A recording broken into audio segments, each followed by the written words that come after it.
Good day, everyone. Happy Friday, Friday morning to you, those of you stateside, and happy Friday afternoon to you, David.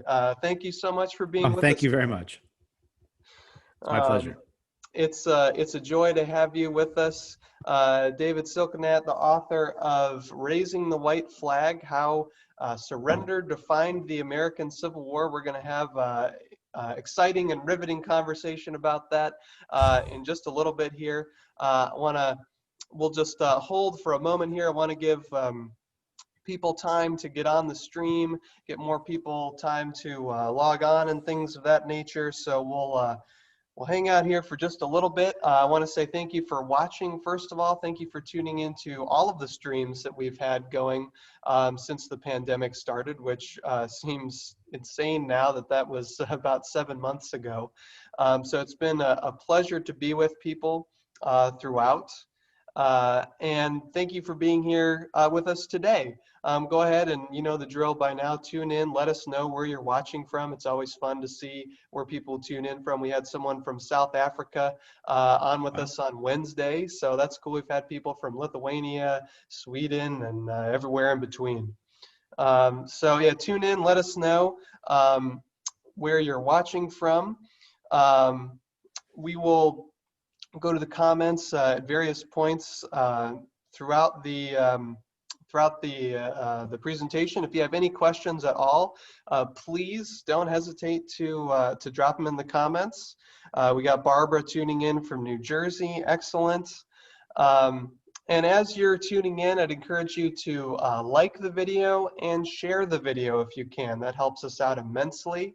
And on top of that, we would love it if you could become a member at the Museum of Civil War Medicine. It means the world to us and allows us to continue to do programming like this. So if you can become a member, that's great. And if you can like the video and share the video, that helps us out quite a bit too. So with all that said, let's go ahead and get into it here, David. Talking about the book, Raising the White Flag, How Surrender Defined the American Civil War. For our listeners that might not be familiar with either yourself or the book, tell us a little bit about yourself and what inspired you to write this book. Oh, sure. So my name is David Silkenat. I'm a senior lecturer at the University of Edinburgh in Scotland. As you can probably tell from my accent, I'm not Scottish. I'm originally from New York City, although I've lived all over the States. I've lived here in Scotland for 7 years now. I've written Raising the White Flag is my third Civil War book. I had written 2 earlier books that had focused on the Civil War in North Carolina. And there are a couple things that inspired this book.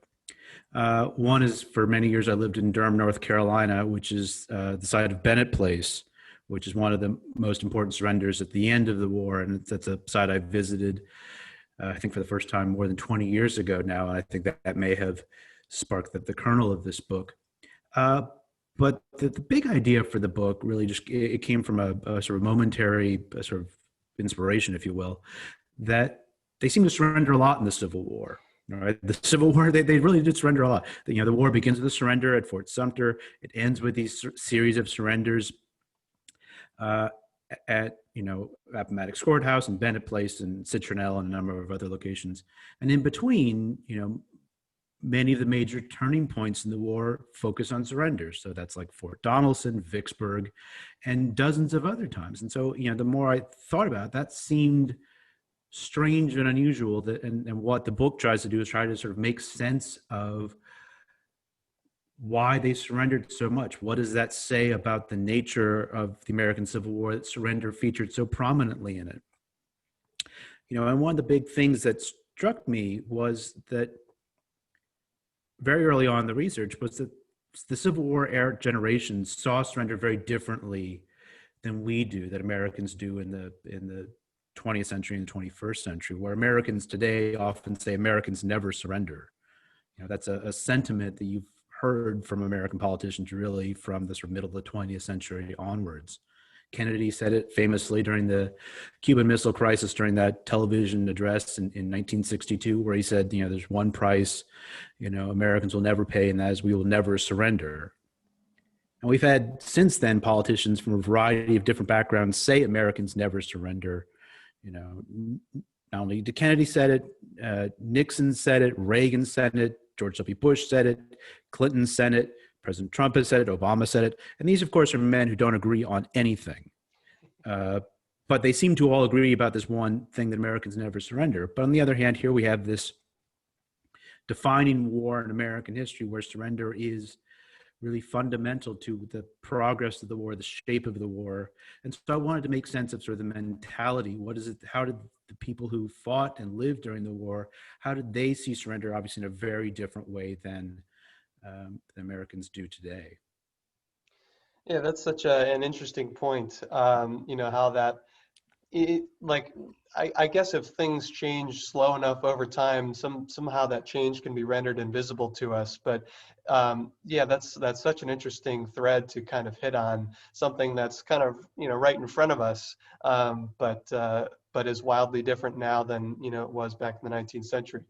Well, I was, when I first started to write this book, one of the things I was worried about was I said to myself, somebody surely had this idea before me and had written this book, and I was surprised that nobody had. And I think that actually speaks to some uneasiness that Americans have had over the past 100 years or so with the idea of surrender.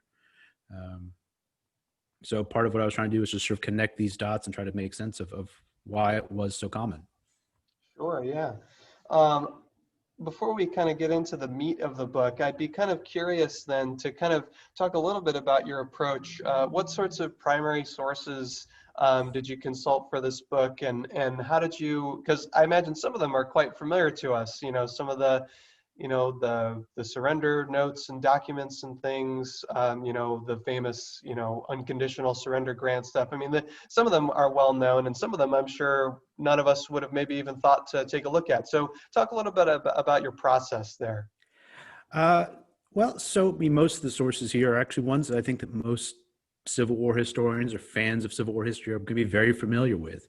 If you read the official records of the War of the Rebellion, surrenders are all over the place.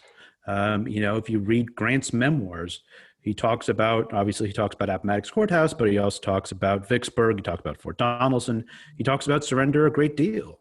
If you read other memoirs, these are very pivotal events in the war. And so the people who are involved in them take the time to put pen to paper.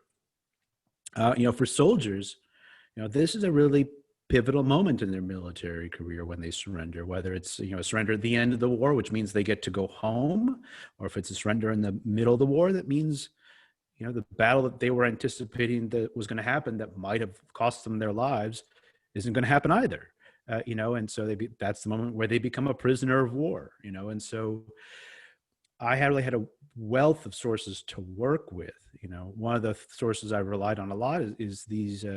There's a huge number of POW memoirs, right? And of course, the first page of the POW memoir is how they become a POW, right. And it's because, either their officer who was commanding them chose to surrender, or because they were in a battle and they were surrounded and they threw down their gun and raised their arms and yelled, "I surrender," as loud as they could. So I really, had the problem I had was not finding the sources so much, because they were everywhere. It was sort of figuring out, okay, how can I, how many accounts of Appomattox Courthouse do I need to make sense of that? Because they're just, obviously there are moments and places where I wish I had more things, but on the whole, the problem of sources wasn't one that I really wrestled with. Well, the issue, I'm sure, was, how you interrogate those sources. Yeah, to be sure, especially the ones that happen afterwards, where they're trying to sort of, things like memoirs, where they're trying to sort of contextualize that particular moment and make sense of it later and try to defend the choices that they made about, was it right to surrender the way I did? What are the terms that I agreed to, the right ones for both my cause and the soldiers under my command? So, and there's a whole question about sort of the last chapter of the book looks at the memory of surrender and how surrender sites are particularly hard to commemorate, compared to battlefields. Mm. where people know how to commemorate them, trying to figure out how to sort of make sense of the landscape, how to put memorials there or not put memorials there. If you go to these surrender sites, what you'll find, and I went and visited as many of them as I could, is that they have a very strange monumental landscape. If you go to Appomattox Courthouse, there aren't very many monuments.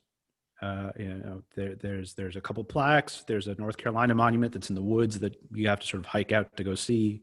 But other than that, there's basically nothing. Whereas if you compare that to like Gettysburg or Antietam or these places where you can't walk 5 feet without tripping over a monument to something. And some of the places have very strange monuments. There's a monument at Bennett Place, this sort of second big surrender at the end of the war, which is it's called the Unity Monument. It has these 2 columns. It's supposed to represent the North and the South, and they have a lintel on the top that's supposed to represent the healing after the war, which just doesn't look really like any other Civil War monument. It doesn't fit in with the iconography that we know from other things. And it's a monument that not everybody in town was particularly happy to have up. Even though it's a kind of a lost cause monument, it's also a monument that lots of, the United Daughters of the Confederacy didn't like it. These are looking at the monumental landscape. I thought was one of the more interesting sort of research parts of the book in terms of finding sources for, because it forced me then to sort of go on and look at not only what happened between 1861 1865, but what happened in the century and a half afterwards, looking at commemorations, looking at how do they deal with this during the centennial, what have you. Yeah, I can see how that might be an unexpectedly sort of muddled landscape to try and sort through. Fascinating. This whole idea about memory, which I also kind of find fascinating, how they're thinking about it, kind of plays into another question, that I had. So in terms of, what kind of meaning making these soldiers made out of their surrenders, I know, I believe Leslie Gordon has written about the 17th Connecticut, a unit that does their fair share of surrendering, Yes. and they still insist that they be treated, even though they don't see as heavy of combat as units like, say, the 1st Minnesota do, or something like that. They don't have these number of battlefield losses, or even, and this is kind of a slightly different topic, but since it's medically related, I'll bring it up. Our forthcoming blog post from one of our guest authors is about the 16th New Hampshire, who never sees combat, but they lose 25% of their number to deaths from disease.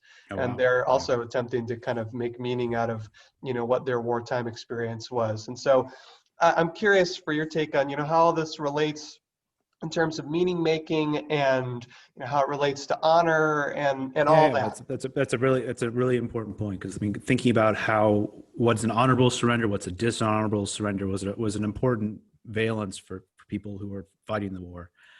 And most Civil War surrenders, the people who participated in it saw it as being honorable. There's a sort of a standard that gets established at Fort Sumter about when you're supposed to surrender, and basically the standard is if you are surrounded, if you have no option really to fight and win a battle, no option to effectively retreat, and that continuing to fight is only going to mean that the men under your command are going to die unnecessarily, that it was entirely honorable to surrender. And so, most soldiers who either surrender themselves or have themselves surrendered by their commanding officer, they don't attach any shame to it.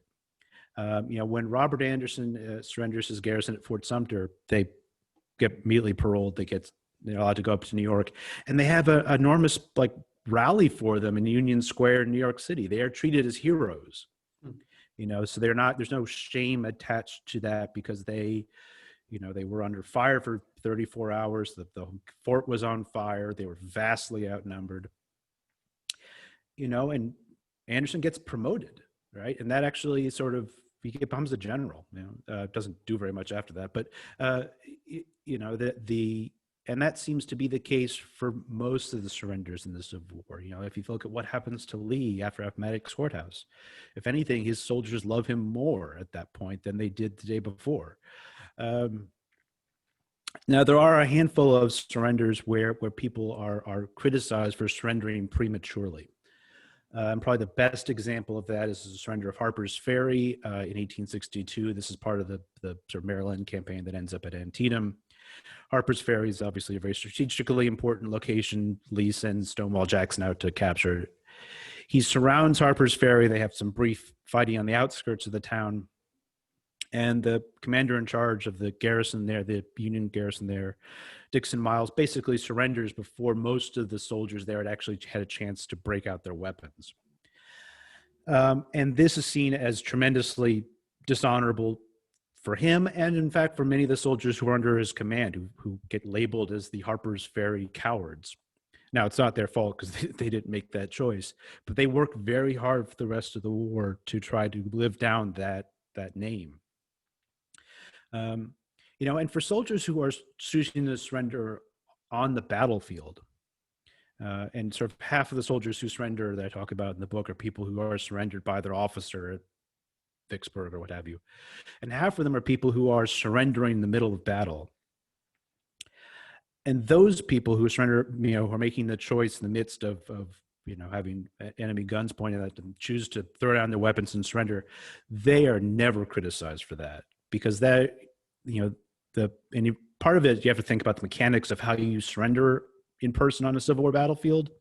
It means you are very close to the enemy. You have to be close enough to the enemy where you can yell that you surrender. You have to be able to be seen throwing down your weapon, raising your arms. And so the people who get captured on the battlefield tend to be the people who are the last to retreat when everybody else has run away, and they find themselves surrounded by enemy soldiers. And so those kinds of people tend to be actually treated as, when they get back to their regiment eventually, treated as particularly brave for having been, sticking it close to the enemy.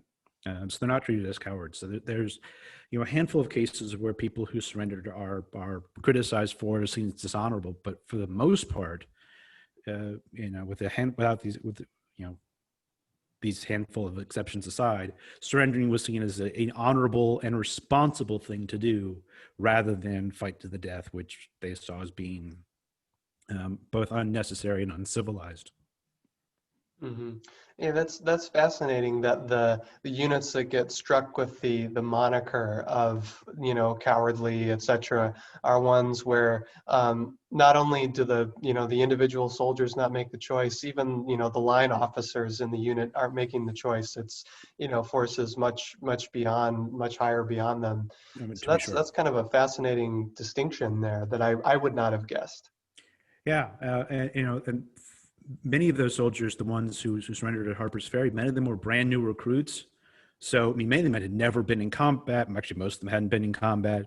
Some of the guys had never fired their gun. Some of them have never fired any gun, and they end up being involved in the surrender and then immediately paroled at Harper's Ferry. And you find there's a handful of other cases like that, but not many. Mm-hmm. And the last point that you were making there about how fighting to the end, the bitter end, fighting to the death, that was kind of uncommon and seen as a little bit uncivilized.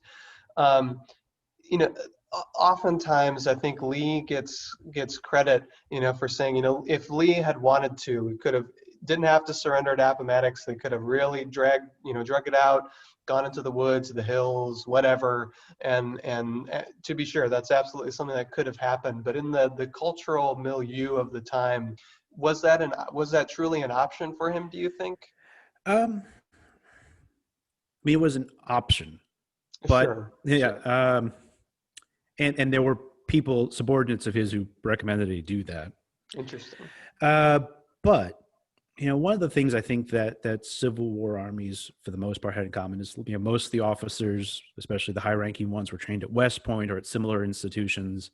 They believed that warfare should be fought according to rules. They believed that should be fight. That there were parameters under which one should fight, and surrender fit into that. Right? There was a rhetoric about how you commit, how you demanded surrender, how you refused that demand, then how you later accepted there's a whole dance to it that is sort of embedded within this idea that war can be brutal, but it can also be civilized at the same time.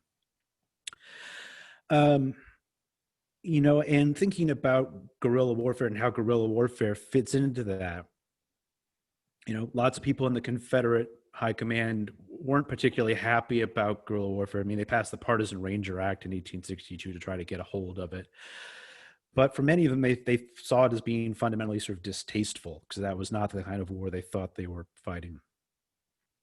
And some of the, first regulations about the laws of war, if we think about sort of the Lieber Code from 1863, a large part of that is about guerrillas, but also a large part of that is about prisoners of war and how you treat prisoners of war. And those two things are actually fundamentally related. Thinking about Lee's choice to surrender rather than sort of break off his army, to fight a guerrilla warfare. Thinking about what Lee wanted to create, what the Confederacy wanted to create a slaveholding republic. Waging a guerrilla war and maintaining a slaveholding republic are kind of incompatible goals.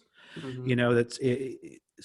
That it's slavery as an institution would die in that scenario. And I think he recognized that the political objectives of having an independent country were sort of gone at that point anyway. And so I think he chose to sort of recognize his primary obligation was to, fight as long as he could, but then when it made no longer sense to fight, and that continuing to fight would only mean needless suffering for his own men and for, if a case of a guerrilla war, potentially civilians and other people, that it was only proper for him to surrender under those terms. Mm-hmm. Yeah, yes, that makes sense when you kind of lay it out like that. You started to kind of motion this way, and I'd be very curious to spend a bit longer talking about it. What was the state of international law at the time? What rules, loose air quotes there, if any, are they working with at the time? I mean, there's no Red Cross yet. Shout out to Clara Barton, our one of the patron saints of the museum here. But and there's the Lieber Code, which comes about in the middle of the war. But talk a little bit about how that evolves and how it relates to surrender. Sure. So, there are in, the 18th and early 19th century, a variety of European theorists who write about the laws of war, but it's much more of an abstract concept than it is a codified international agreement. If thinking about how laws and regulations fit into surrender, there's really sort of two moments that are critically important. The first is an agreement that the Union Confederate governments reached in 1862 called the Dix-Hill Cartel, which is a prisoner exchange regime. And it had sort of this very interesting two-part process. The first part is that prisoners of war would be released after 10 days. They would be paroled. They would be allowed to be given back to their own side. And there's particular locations for them to do that. And they'd be paroled on the promise of not fighting again until they'd been properly exchanged for an equal number of soldiers on the other side. And they had this system for ranks and whatnot to, so an officer was worth so many enlisted people and what have you. And it's really a remarkable system because it's predicated upon a promise that a soldier is making not to fight again until he's been told he's allowed to. You can't imagine the United States today going with an enemy prisoner of war, saying to someone in Guantanamo Bay or something like, we'll let you go on your promise not to fight again. That seems ludicrous today. But Civil War soldiers on both sides took that very seriously. And that really kind of created a moment and the Dix-Hill Cartel starts in 1862 and runs for sort of the middle third of the war, in which, if you surrender, it means you're going to be paroled in 10 days and potentially back with your regiment very, very soon. And depending on how long it took, depending on sort of the balance of prisoners of war between the two sides. But there are soldiers, and I found several cases of this, where they are managed to they're captured several times over the course of a year and managed to be paroled, exchanged, and then sent back to their regiment. And so, under those circumstances, surrender looks like a very, very good option.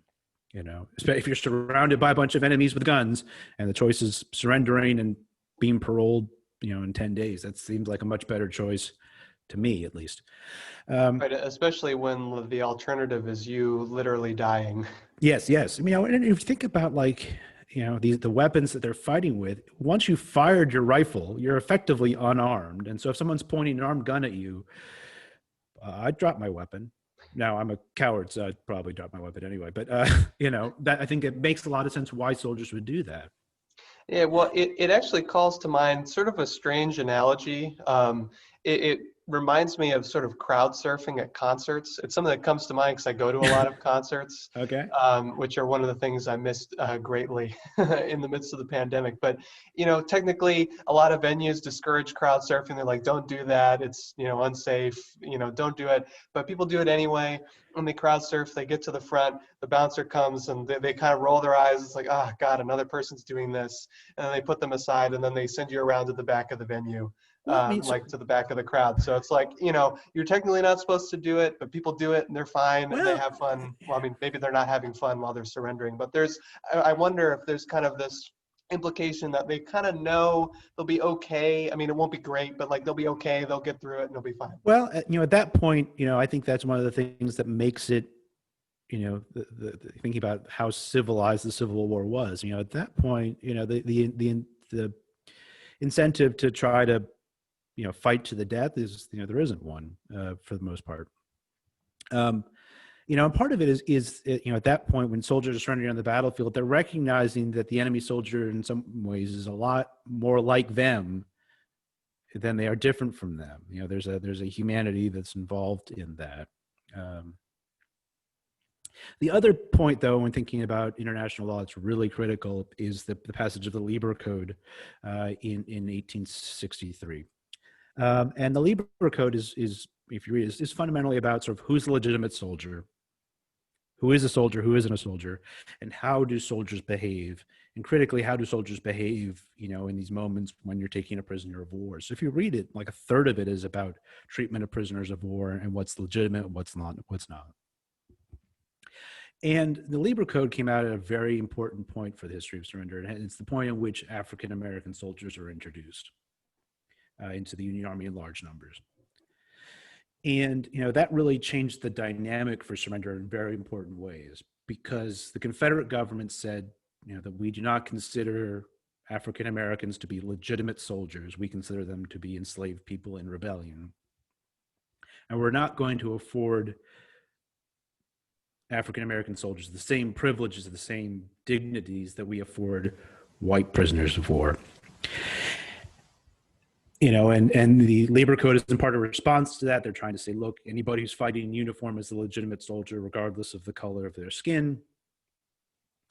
But that moment is also then sort of the beginning of the collapse of the Styx Hill cartel, because one of the things you find is that the rules that apply for white soldiers do not apply for African American soldiers when they try to surrender.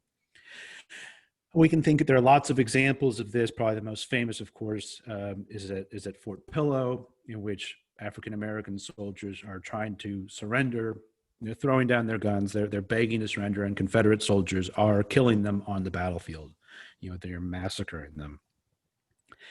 And that really sort of changes the nature of warfare. That's a very different kind of war that African Americans are fighting, because they don't have the option to surrender than you saw a year earlier. And African American soldiers say, well, look, if Confederates won't accept our surrender, we won't accept their surrender. And so if you look at things like the Battle of the Crater, which happens, subsequent to Fort Pillow, part of their cry is remember Fort Pillow. And what they mean by that is, in part, Confederates, if you find yourself in a position where you want to surrender, that's not in the cards for you. And, if you think about the kind of fighting you have, at the Crater, it's some of the most gruesome fighting in the entire war. And one of the things that happens as sort of an outgrowth of all this, is that the prisoner exchange system falls apart. This is how you end up with places like Andersonville in 1864 and 1865. As prisoner exchange falls apart, you end up with these huge, overly crowded prisons where the people in there have no possibility. They sort of, they realize that they're not going to be paroled and exchanged, and makes warfare very different. It makes warfare obviously very different for the people who are prisoners of war, but it also makes warfare very different for the people who are on the battlefield, because they know that if they get captured, they're not going to be paroled in 10 days. They're going to be, in Andersonville or Elmira or some other kind of really sort of awful, overcrowded prison. So they fight in a different way. And I think lots of people have talked about the hard war of 1864, and I think the politics of surrender plays into that. Mm-hmm. Well, and even beyond the politics, I'm not even sure what the right descriptor is, but the interpersonal decisions or the individual decisions that soldiers are making about surrender. Yeah, I mean, these are decisions, of course, that soldiers are making sort of at an instant, and that's one of the things that makes them interesting, because they might have thought about it before the battle, but the choice when somebody points a gun at you and demands you to surrender, do you drop your gun or not? These are both conscious and unconscious decisions. I think that's one of the things that makes them interesting to look at. They're also some of the only decisions soldiers get to make for themselves on the battlefield. Right? If you think about what kind of choices a soldier gets to make, once the battle starts, they don't really have very many choices. They get told where to march, when to march, how fast to march, when to load their gun, who to point it at. Surrendering is one of the few choices that soldiers actually get to make autonomously for themselves, and I think that's one of the things that makes it interesting. Yeah, very, very much so. It makes me think of Pete Carmichael's recent book, The War Sure. for the Common Soldier, and one of his whole arguments is how Civil War soldiers are more kind of practical individuals than we tend to think. I mean, there's a lot of moving around the battlefield and the units in concert, and not to suggest that wasn't real, but at the end of the day, these are individuals that are making individual calculations, and yeah, so I think it's a really interesting thing to think about. Going over to the comments here, got a question from Robert. Can there be misunderstanding in a Civil War surrender? I mean, I think the answer is yes, but maybe the question is, how often did this happen? I.e., did Grant think Lee's surrender meant one thing versus, it meaning something else to Lee? Did you see any kind of miscommunications like this in your research? Well, there are a few places. Not so much Appomattox Courthouse, where I think both them sort of, because if you look at when they met at the McLean Parlor, they had actually been in correspondence leading up to that, and they're pretty clear there about what it is they want and what's going to happen at Appomattox. One place where there is a slight miscommunication that is at Vicksburg. So Grant's still involved, but there was Grant and Pemberton, the Confederate commander, meet. And there's initially a dispute about who actually wanted to meet with who, and Grant thought that Pemberton wanted to meet with him, and Pemberton thought Grant wanted to meet. And so, Grant initially, when he sort of learns about this, is slightly flustered about this, because he's obviously put the siege on hold temporarily for this negotiation. But it actually then does culminate in his surrender. So that's the big example that comes to mind along those lines. There's one other example of this, and this actually has to do, all the way at the beginning, and with Fort Sumter. There was a Texas Confederate congressman, Louis Wiggfall, who during the battle, during the bombardment, he rows a boat out to Fort Sumter, and he basically tells Anderson, like, look, do you want to surrender? We'll give you really good terms. And Anderson actually says, oh, well, okay, those terms sound good. I'll accept those terms. But then he realizes that Wiggfall actually doesn't have the authority to negotiate a surrender. And so then they sort of lower the flag and they put it back up, and there's some slight confusion there. But yeah, those are the ones that jump out to me. Fascinating. That's a great little story. Also, I'd hate to be the guy rowing the boat out there, Yeah, no, the guy who was rowing the boat was not happy. staring down the mouth of some of those cannons. Well, Yikes! and well, with all the bombardments coming in over them, yeah, no, wouldn't have been Not unpleasant. not ideal. Yeah, it's like every time I remember that there is only like either zero or one, maybe or two casualties at Fort Sumter. It like Well, no, blows my mind. there's one casualty, and it happens it happens after the surrender. They decided to fire some guns in sort of ceremonially, and one of the guns explodes and kills one of the soldiers. But actually, during the bombardment itself, nobody was killed. Which is it seems absurd to me. Like every time I remember that is a real thing that happened, it just like my head spins a little bit. Well, the garrison was very small, right? So I mean, the fort's supposed to have 300, 500 people, and they had basically 50 guys. So I mean, it was Mhm. and Anderson, they had some places where they had guns on the top of um, the ramparts they could have used, and Anderson says, no, don't use those. You'll be exposed. Use the lower down ones, which were less effective, but also kept you moderately safe. That's a good point. Another question in the comments, Bill Orr asks if we're going to get to any of the macro implications of surrender at the end of the war, which actually kind of dovetails a little bit with one of the questions I had. I'm assuming he's referring to surrender at Appomattox, but of course there are surrenders after Appomattox, which you've hinted at one at Benton Place and then others. I mean, they often tend to come up more so as like kind of barroom trivia questions, like when was the last surrender of the Civil War? And it's like the knee-jerk reaction is like, well, it's June 1865 maybe, but who really cares? Why should we care? Why is this interesting? And talk about some of those macro implications. Okay, well, so there are a huge number of surrenders that happened after.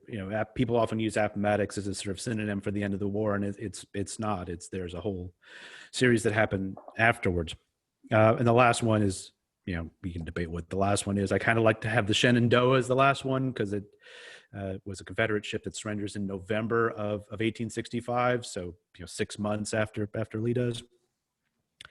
But in terms of the macro implications, it's important to recognize, why do we have a bunch of Confederate surrenders, not one big Confederate surrender like, say, Japan at the end of the Second World War? And it happens for two related reasons. One is that the Lincoln administration's position throughout the conflict was the Confederacy was illegitimate, right? He always talks about the Confederacy as the so-called Confederacy, rather than, because he was very worried about recognizing it as a political entity. And so, the Lincoln administration bends over backwards to avoid anything that would recognize them as legitimate government, including telling his officers at the end of the war, look, let them surrender, give them very generous terms. He tells, this to Grant, he tells this to Sherman, he tells this to other officers.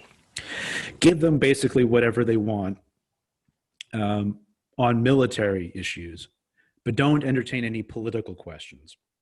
So you can accept the surrender of armies, you can accept the surrender of generals, give them good terms, fine, but don't enter into any political questions. Because what he was worried about, I think, was that if you accept the surrender of the Confederacy as a government and sort of allow it to die, that implies that it was alive for the previous 4 years, which would have had all kinds of consequences. So you don't have a bunch of, that's why you have Lee surrendering the Army of Northern Virginia and the subsequent surrenders of generals surrendering their particular commands. So, Lincoln says the Confederacy can't surrender because the Confederacy, according to Lincoln, doesn't exist. The same thing is true for Jefferson Davis in a weird way. At various points in time, his officers, his advisors tell him, like, look, we've lost the war, we've lost Richmond, Lee has surrendered, we should surrender the entire government. And Jefferson Davis says, first, no, I don't think that's a good idea. He thinks he has these grandiose ideas about how they could potentially win. But more importantly, he says, I don't think I have the power to do that. He says, the Confederate Constitution gives me an enormous amount of power, but it doesn't give me the power to destroy this government. I don't have the power to surrender the Confederacy. And so subsequently, when he gets captured, there are still Confederate armies in the field that surrender well after Jefferson Davis gets captured. This is one of those weird places where both Jefferson Davis and Lincoln agree on something. It's that the Confederacy can't surrender. And I think that has consequences, in terms of why that unfolds militarily. But I think it also has long-term consequences, for how Reconstruction works. It has consequences for how, sort of the maintenance of white supremacy works. It has resonances for the lost cause. And that what you find is lots of lost cause advocates saying, look, we surrendered our guns, but we didn't surrender our principles. And we're continuing to fight for the things the Confederacy stood for, even after the Confederacy itself is gone. And so if you look at, the violence that happens during Reconstruction that's perpetrated by former Confederates, all the way through the kinds of white supremacist policies that are put in place in former Confederate states in the end of the 19th century and the early part of the 20th century, they use that kind of rhetoric about, we surrendered, but we never gave up the fundamental principles we were fighting for. Yeah, that's an interesting point about how it was a clear Union victory, but it wasn't, and I think there are pros and cons to this, I guess, but it wasn't like we've utterly crushed you under our fist and squashed you firmly kind of victory. It was okay, we won, we all agree on this, but we're going to kind of now move forward and we're going to try and get us all back together. And again, there's sort of pros and cons there, but I think one of the consequences of that is exactly what you were just talking about. Well, I think one of the things that Lincoln was thinking very much, especially after his reelection, was, how do we reconstruct the nation? How do we make it easy for Confederates to lay down their weapons, right? How do we get them to become countrymen again? And Lincoln saw, I think, surrender as a way of making that possible, right? Part of the reason why, if you look at the kind of terms that Grant offers at Appomattox Courthouse, what more could Lee's army ask for in terms of military things? There's political things they could have asked for, but, Grant said, look, I'm not empowered to talk about political things. I've been talk about military things. And so, they're allowed to go home, they're given paroles, and obviously, the paroles they are given, the soldiers know what a parole is by 1865. Why? Because a lot of them had actually surrendered before, and so, they say, oh, here's your parole. Okay, yeah, I've done this before. Some of them had done it several times before, but there's one point during the surrender negotiations, actually after they signed the paperwork, where Lee says, actually, our cavalrymen, need their horses for farming, and we situate horses differently than the Union Army does. In the Union Army, the horses are owned by the Army. In the Confederacy, it's people bring their own horses. And Grant says, sure, whatever, take your horses. We don't want them, right? And I think thinking about sort of making surrender a viable option, an attractive option, was one of the things that I think Lincoln and Grant saw as a way to end the war without having kind of a brutal, bloody end to the conflict. We can imagine what the Civil War would have looked like if surrender hadn't been so ubiquitous. Imagine what Appomattox Courthouse would have looked like if, once Lee's forces had been surrounded, if Grant had been forced to assault them.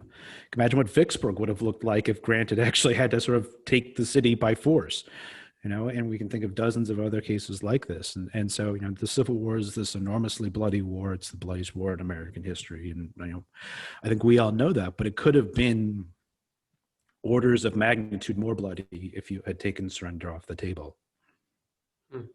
Yeah, that's an interesting kind of angle to this that I hadn't really considered. That's fascinating. Let me pop over the comments here. Something we are a medical museum, of course, and I'd be remiss if I didn't ask this question. What was the role of medical personnel and wounded soldiers when it came to surrenders? Were surgeons treated as non-combatants? Were the wounded eventually taken as prisoners? How did that all work? Well, okay, so the soldiers are a little bit simpler because, after surrender, wounded soldiers are taken as prisoners. In fact, lots of people who are involved in the surrender are, either on the battlefield or people who are surrendering by their officer. A lot of them are wounded, and so they're prisoners of war. One of the remarkable things about the American Civil War is that medical professionals, for the most part, there's some exceptions to this, but for the most part, they treated the patients they had in front of them, regardless of the loyalties of that particular patient.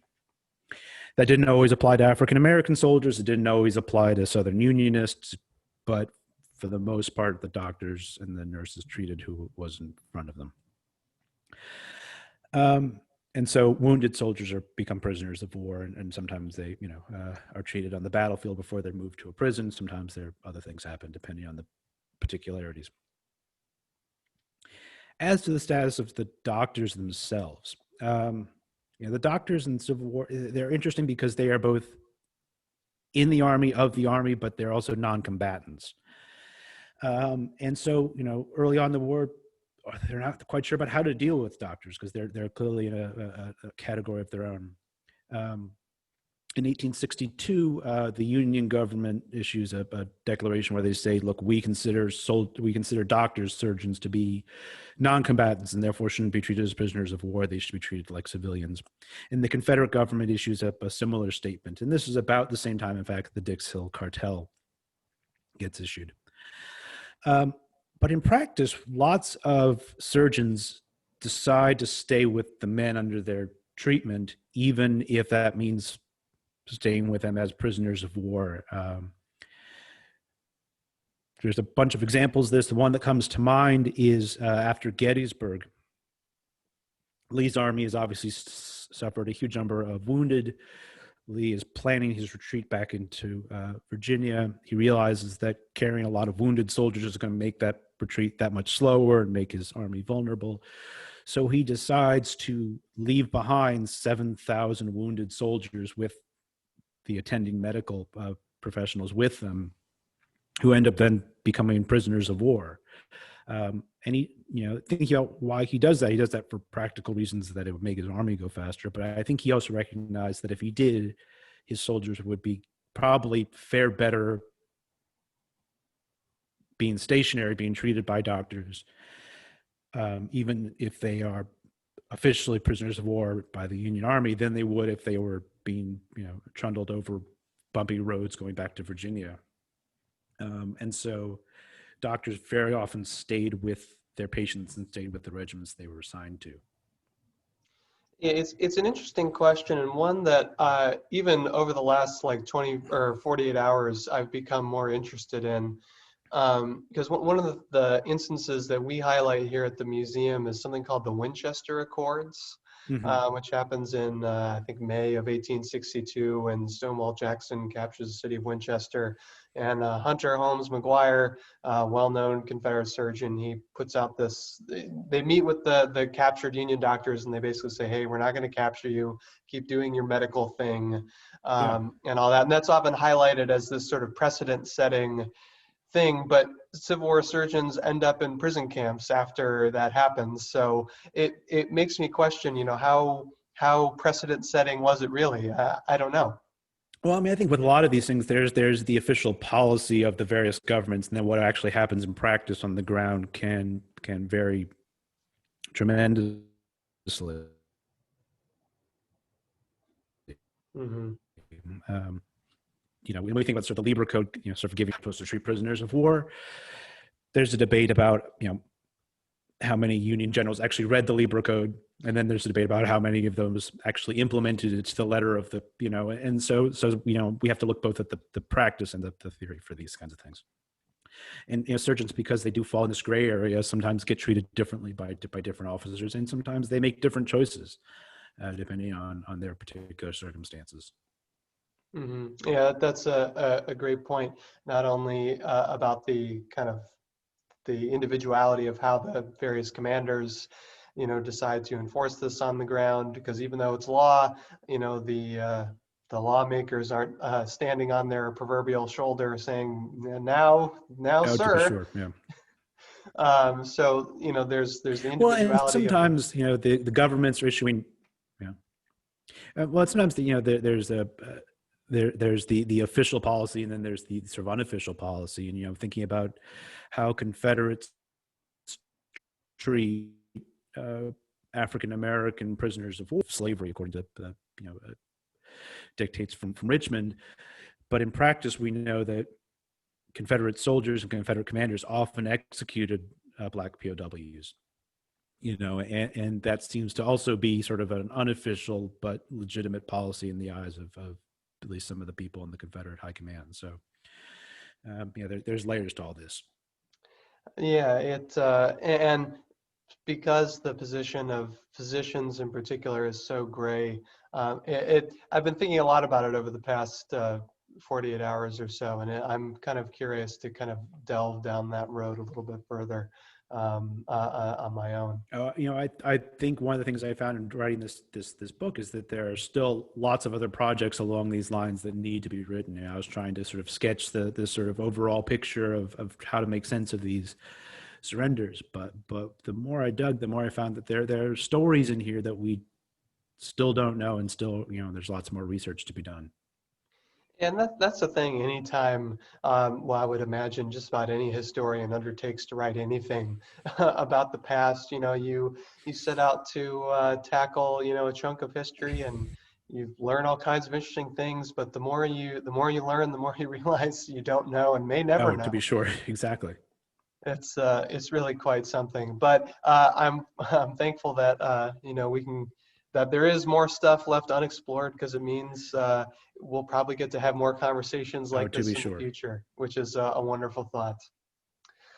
So just in closing, I like to ask this of people who've written books, because it's such a gargantuan undertaking.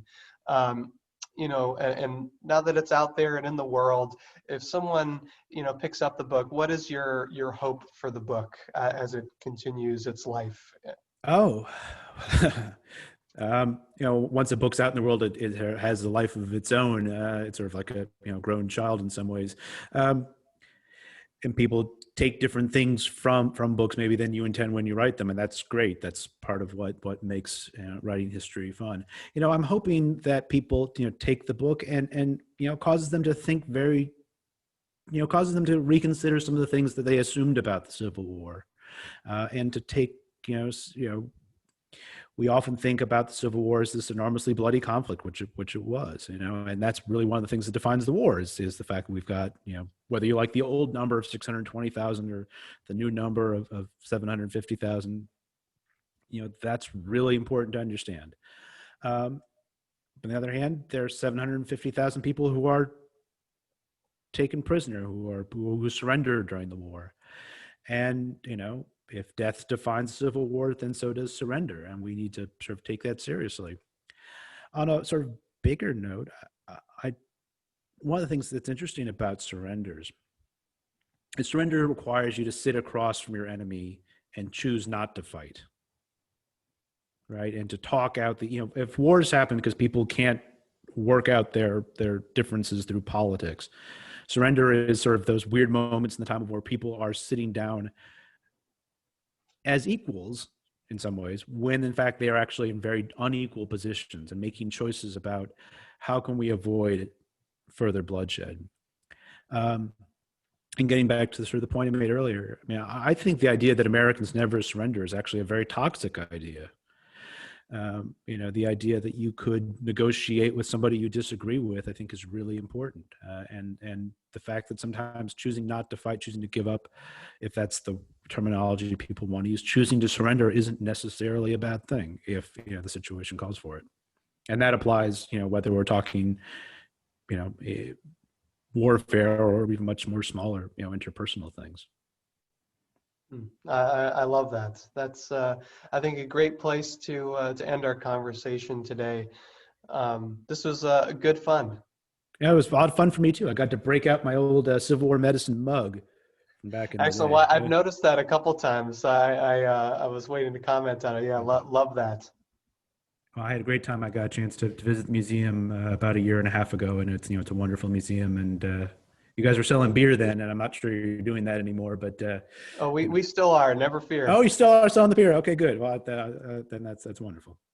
Yeah, so we have a partnership with Antietam Brewery, and they had made their most recent beer they made for us was a canister IPA, and Nice. now the next beer they're going to make for us is a double canister IPA, which is a double IPA. A little macabre perhaps, but also a Well, little funny. I think a little macabre makes sense when we're talking about the Civil War sometimes. Yeah. Well, thank you so much, not only to you, David, but for all of you out there Yes, watching. thank you, everybody. Really appreciate you tuning in. Like the video, share the video if you haven't. Become a member of the museum if you can. One of the many benefits you get is free admission to the museum and 10% off in the gift shop, where you can pick up your very own copy of Raising the White Flag. We have it in our bookshop. And you can get 10% off if you become a member. So come on in and pick up your copy. We're open Wednesday through Sunday now for walk-ins, and Monday, Tuesday by appointment. So we'd love to see you. Come if you can, and hopefully we will see you at the very least digitally next time we do one of these, which will be next Wednesday, I believe. So until then, everyone, we'll see you next time.